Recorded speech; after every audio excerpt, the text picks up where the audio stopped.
Hey, warm and friendly hello! Welcome to lovely Las Vegas for Coast to Coast Hoops with myself, Greg Hoops Peters, and now part of the VSiN Family Podcast. We've got an excellent podcast for you as we're going to have a two-part chat today with one of our good friends, Ivetta Abramyan. She does such great work over at Bracketeer.org. We have to talk with her about the last week and a half that we've seen in college basketball with all these guys getting eligibility. There's a lot of fifth-year guys who are looking to claw their way back onto college basketball rosters. We haven't seen too many of them aside from the guys that were already signed, like and MJ Collins heading on over to Cincinnati. Xavier had a guy or two, and that's going to be big for them, but we're going to chat with her about what we can expect to see over the next few weeks, some of the teams that might be willing to roll the dice on these guys, and just what it means for the sport of college basketball, and have to address as well, because we're probably going to be seeing a lot of players be added to rosters late. Do we want to perhaps fade these teams that don't have as much chemistry? Maybe they're getting a little bit more talent, but when you're signing guys in July and August, you're probably not going to have the same chemistry as guys that come into the program right away in, say, April. So we're going to be addressing that and so much more. If you ever do have a question, comment, segment idea, what have you for this podcast, you do have one or two ways we offer those in. First one is my Twitter/X timeline at gunit_81. Keep in mind, large CM, they mean does not matter. So as per usual, please do send these into the timeline. And the other way is find an Apple Podcast review. If you rate this podcast 5 stars, it's very much appreciated. From there, you're able to fire in whatever you'd like to hear on this podcast via that 5-star review. And I do beg I do plead with you, please do send in these Twitter/X questions, because we're still over 100 days away from college basketball action and live games. So that would be very, very helpful. But you know what? We've got ourselves a lot to be diving in on with regards to this college basketball front, and I'm going to be with you guys every single day. And as you heard yesterday, you're getting conference preview podcasts as well. I will do one for all 32 conferences. Now, unfortunately, with everything that's come out over the last few days, there might be a few moving parts, but I'm going to do my best to be able to keep those as evergreen as possible. And those of you guys that have listened to the podcast for a while, you know that you're getting no days off. This podcast has been going for over 2,400 straight days. I expect that relentless effort to be continuing, and we're going to have great guests all throughout, like our good friend Ivetta. As I mentioned, she does great work over at Bracketeer.org, and schedules are starting to get set. Bracketeer.org is number one for taking a look at all these schedules. Rocco Miller does such a great job. Ivetta and Tommy Lasella, they do a great job in terms of being helping hands for our good friend Rocco, and for Ivetta, you're able to follow her on Twitter/X at her first and last name, Ivetta Abramyan. That last name is spelled Abramyan, and Ivetta, it's always appreciated, my friend. Thank you so much. All right. Thank you, Greg. Hello. It's wonderful to be here as always. Never a dull moment in this sport, right? Just when you think there's going to be some type of a lull. Oh, no question about it. With the court cases that came out about a week and a half ago, awarding a fifth year of eligibility to guys, how do you take a look at the landscape right now in college basketball? Because we thought all these teams had spent their money. We thought that all these roster spots were squared away. And now we've got hundreds of players, many of which would be like top-end guys if they really wanted to come back, now available if they really want to. Yeah, I mean, it's a classic there's no room at the inn situation. And I really feel for a lot of the coaches, especially in the staffs that have to, like you said, rearrange their staff or rearrange their rosters and at the 11th hour and just basically rethink everything. The ones that would usually filter out of the sport aren't going anywhere now. Right. So this upcoming season, we will have the lowest percentage of college basketball players not having expiring eligibility. That's just absolutely wild. So these repercussions are certainly going to be felt by the class of 2027. These recruits are getting the short end of the new eligibility rule stick, the 5-for-5 stick. And if you have eligibility, it's kind of like double-edged sword, because if you have eligibility, you almost have to take advantage of it, right? You have to maximize your income for that bonus/extra year versus, going to have a career in Europe or, wherever. So it's definitely great for the product of college basketball because you have more developed talent, you have more skill. But on the flip side, you've got hundreds of incoming freshmen who are just going to get squeezed out of playing time. You have all these last minute roster decisions, impacts all across the sport, right? So after this season, right, you still have like the top 30 or so that are still going to go to the draft. But for example, the mid-range high school players who used to end up at power conference schools are now going to go to mid-majors. And then the ones that were so-called slated for mid-major schools may not even be able to play at the Division I level. So it's just fascinating. And you can't even compare anymore, right? These incoming recruits are not going to be able to accurately compare where they stand. Okay, so the 70th ranked guy last year had offers from programs of this caliber, right? They can't rely on those direct comparisons. So I do think that it's actually, if there is a silver lining here, we should see more talent. And I do think it's actually a good opportunity for mid-majors because they will have more talent that trickles down to them. I do see that as a good thing. And then, of course, eventually it will even itself out. It's just kind of weird right now because this is that transition year. And obviously, one of the biggest plaintiffs is Donovan Dent, right? Who's rumored to be going to Gonzaga. So he didn't have as good of a season as expected at UCLA because he didn't fully recover from that injury or there were some chemistry issues. But, he just retired, so-called retired from basketball. And then here he is like a week later or whatever it's been. I mean, can you blame him? I mean, somebody needs a skilled guard out there and he wants to milk the rest of the cow.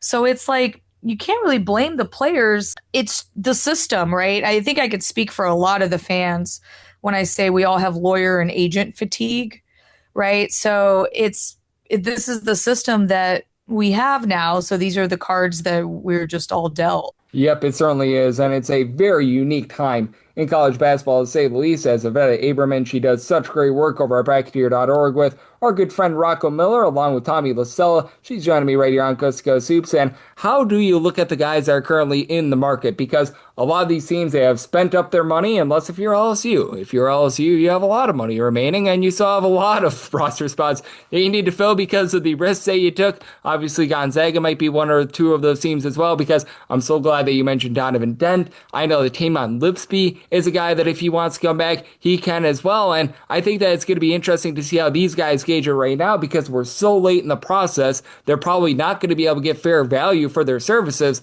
But at the same time, too, they could perhaps be able to utilize this opportunity to be able to have a nice professional career. And on top of that, if someone wants to fill that open spot now at Gonzaga, they can instantly be on a big spotlight for a team that probably should go deep in the NCAA tournament. Yeah, and I think a lot of these teams that are willing to get these players, I mean, they obviously they ran the cost benefit analysis and the risk is, the juice is worth the squeeze for them, where they feel like they can get some really good value from these returners, and for good reason, right, Greg? I mean, like you said, there's a lot of good talent out there, proven talent, right? That's important. A lot of proven talent that if they can find a spot, and yeah, I think some of them maybe might not get as much as they think they are valued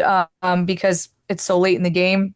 So, let's say Donovan Dent, for example. I mean, you would think he would want, what, 3 to 4 million, something along those lines. But there's a lot of these guys that MJ Collins, right, just made the Bearcats guard room just incredible. I mean, Calhoun's backcourt should just be absolutely stacked now.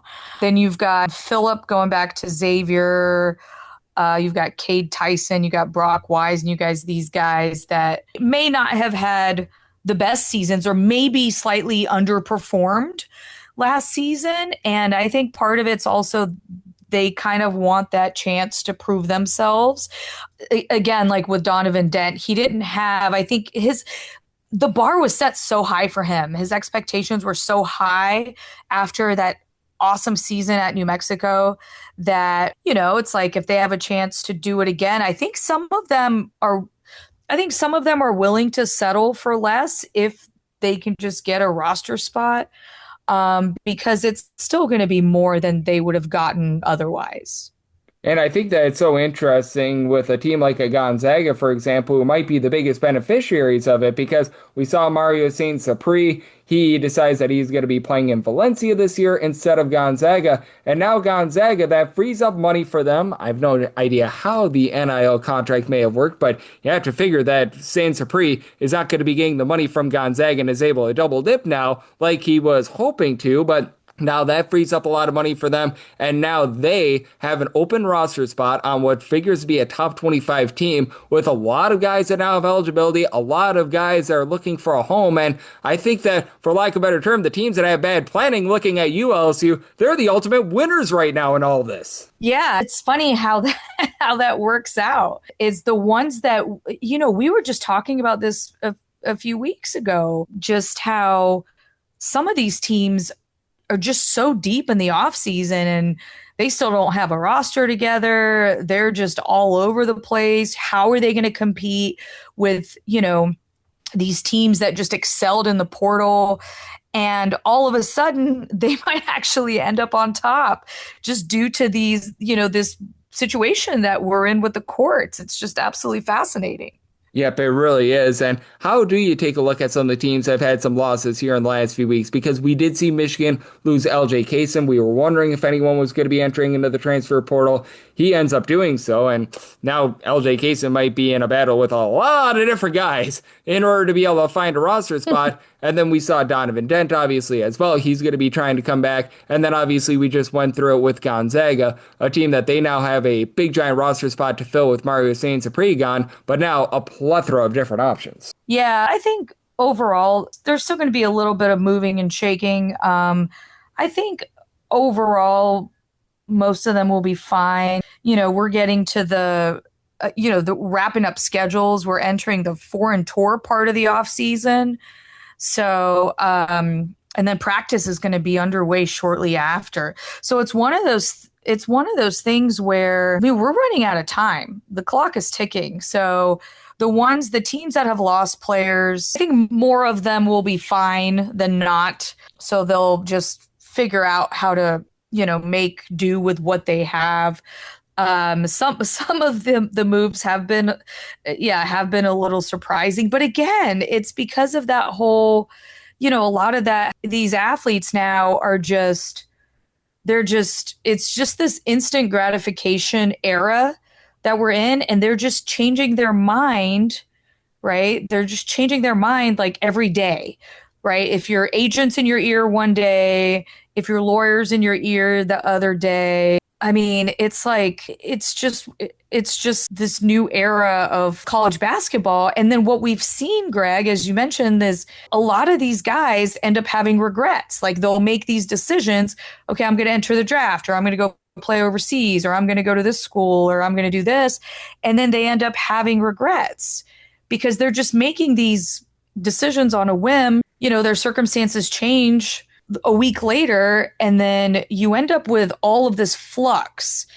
And the flux is it's not good for anybody because all of these staffs, they're ripping their hair out trying to figure, they just want to build a roster that they can then start to work with, so you just have this constant flux. It's just exhausting for everybody. Yep, it certainly is. And it's going to be very, very fascinating to see what's going to be happening with these guys. They're currently stuck in limbo. A lot of these teams, what is going to be happening on that front as well. I can never remember a time that we've had so many question marks this late in the offseason. And on the flip side, I want to discuss if there might be some betting value here. We've seen a lot of teams with a lack of chemistry oftentimes disappoint, be unsuccessful against the spread. We'll talk about that with Ivetta on the flip side right here on Coast to Coast Hoops with myself, Greg Peterson, now part of the VSiN Family Podcast.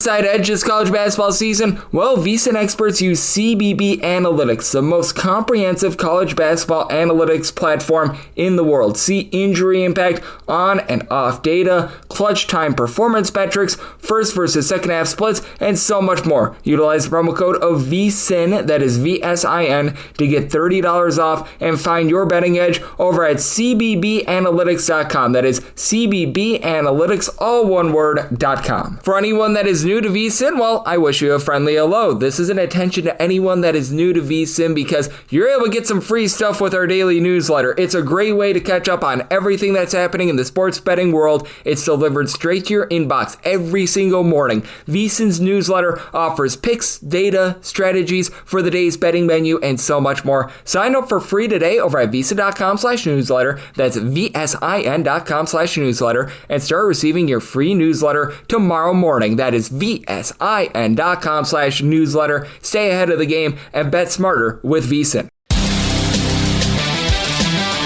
And we're back here in lovely Las Vegas for Coast to Coast Hoops with myself, Greg Hoops Peters, and now part of the VSiN family podcast. Always a pleasure to be joined by Ivetta Abramyan. She does such great work over at Bracketeer.org with our guys Tommy LaStella and Rocco Miller. You're able to follow her on the old Twitter /X at Ivetta Abramyan, her first and last name. And if you're wondering how to be able to spell that, that would be Abramyan all together. And Ivetta, we've been talking a lot about these guys that are now going to be available in the market. Some of these teams that might be signing these newly found fifth-year guys. And how about if we try to be able to get a betting angle out of this? Because I've noticed this in the past. Kansas State, when they were under the tutelage of Jerome Tang, they were notorious for signing guys very late in the process. We remember the Coleman Hawkins experiment when he was like the last guy to sign in the transfer portal, was able to get a big giant bag of money. Do you think that there might be some value here in terms of fading these teams that are signing these guys in July and August? And do you think that these teams might become a little bit overrated because they might have a little bit more talent, but a lot of these teams, they were set up in like March, April, even early May, and a lot of these teams, if they do decide to sign these guys that now have eligibility, they're going to be behind the eight ball. Yeah, absolutely. And we actually mentioned it on one of your previous episodes, is the continuity factor is very, very important. If you look at the previous, you go back 20 years, for example, and you look at all the Final Four teams and you look at roster continuity, I mean, there is actual data there. There's a trend that shows that the teams that, and of course, there's been some one-offs here and there. There's been situations where there's just been a phenomenal team that was just mostly portal players that all came together and they all just were very talented. They all gelled, they all meshed well, and they went on to have a lot of success. But that is the exception to the rule. That's more often than not, it's the continuity that has proven to have success in the off season, especially later in the off season. We've seen that a lot in the last, pretty much since the whole portal circus has begun. So I don't want to say that they can't, because of course you can put together an all-star team, right? And that all-star team's always going to have a good chance just because of the talent level. But yes, I think roster continuity is still something that is, and there's been studies done on this that it's definitely something that is important. It's not as important as it used to be, because now teams can pay for better players. And but when you have situations like these where, and you're absolutely right, I can't remember the last time that we've been deep into July and had so many questions. So at times like this, I mean, you got to think, I mean, these guys are going to start practicing together. A lot of them are already, doing that. So you got to think that's going to affect team chemistry. And then eventually, especially when you don't even have clear roles on the team, you've got one guy that's been on the team and then you've got these new guys coming in that are essentially fighting for that role. It's just wild. Yeah, I mean, It really is. It's one of the craziest things I've ever seen, Ivetta, and yet I know that you're doing your best to be able to sort through the craziness, get set for the upcoming college basketball season. And you mentioned it. Schedules are coming out. Rocco and Bracketeer.org. They are the best source for it all. You guys do such an amazing job over there. So let the good people at home know it's all on tap for you. I know people can follow along on social media and other platforms. Thank you. Yes, you can follow me on Twitter at Ivetta Abramyan, IvettaAbramyan. And yes, Bracketeer.org, best one-stop shop for schedules. So if you're wondering, what's the Big East up to? You can just go to the Big East page and all the teams are there with the non-conference and then the conference schedule. The conference schedules are on there as well. So it's a good place to go. Especially in the off season, if you're just trying to get all of your information for the upcoming season. And yeah, as always, looking forward to it. We're about right around 105 days or so before the season tips off. So I'm excited.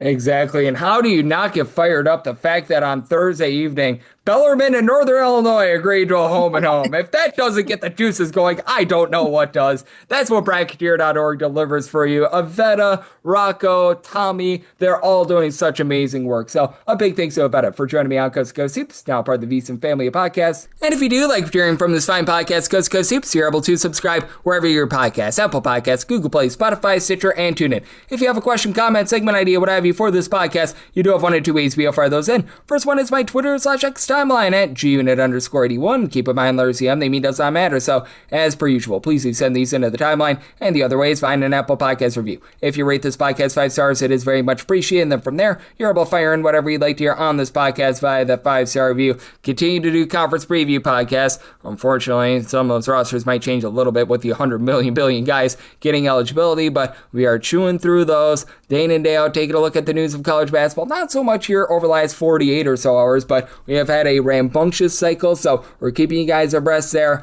Like I always say, bets are won during the season. They're won through great preparation and taking a look here in the off season. And this is a podcast that has been going for over 2,400 straight days. So you know that you're going to be able to get the goods on this podcast. And I'll be with you guys every single day with great guests, the podcast breakdowns of every single conference, and so much more. And then when we're back in season, picks and analysis on every single game every single day. So I appreciate you tuning in today, and I'll be back with you once in a while. Thank you.